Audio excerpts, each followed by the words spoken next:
Have you ever felt like you were carrying a secret so heavy that your chest might explode at any moment? That feeling where the words are right there, ready to come out, but there's an invisible wall between you and the world. A wall built from fear, from shame, from every single time someone made you believe that being who you are wasn't enough. Robbie Buckley knew that wall all too well. Let's rewind a bit. It was 1985, and Hawkins, Indiana, wasn't exactly the most welcoming place to be different. It was a small town, the kind where everybody knows everybody, where gossip spreads faster than wildfire through dry grass, and where stepping outside the norm meant becoming a target. Robin worked at Scoops Ahoy, that mall ice cream shop with the ridiculous satyr uniforms. And there, between ice cream cones and board stairs,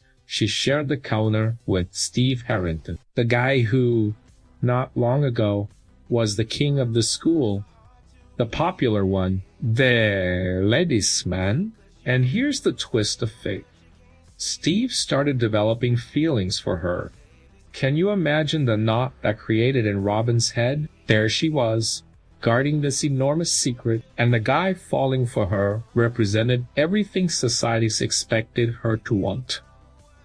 But life has these strange turning points when the two of them ended up captured by Soviet spies.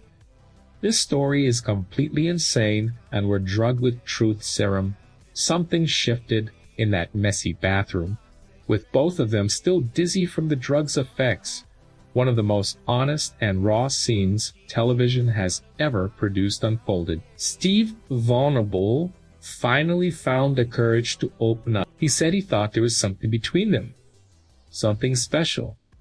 And Robin laughed, not mockingly, not cruelly.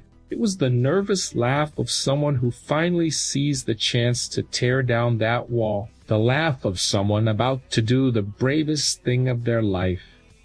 Steve, I don't like boys. 4 words.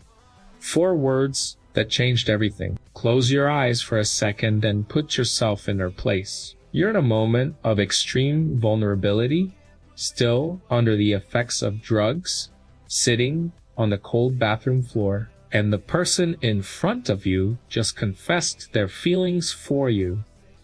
It would be so easy to pretend, so easy to put it off, so easy to keep hiding.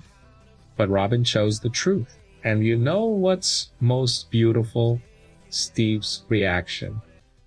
He didn't judge. He didn't pull away. He didn't make a disgusted or uncomfortable face. Quite the opposite. Hey, listened, he asked about Tammy Thompson, that girl from Choir Robin had a crush on in high school. And when Robin started talking about her, about how she would stare during rehearsals, about how her heart would race, Steve was simply there, present, accepting Tammy Thompson. Seriously, she sings like a Muppet choking, and they both burst into laughter. In that moment, 2 things happened simultaneously. A true friendship was born, and Robin could finally breathe.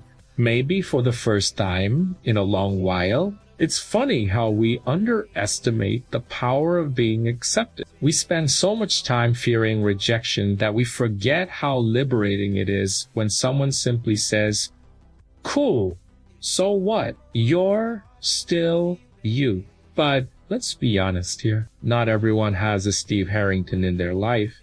Not everyone finds acceptance so is. And Robin knew that even after that bathroom conversation, she didn't go shouting it from the rooftops. It was a different era, a different world.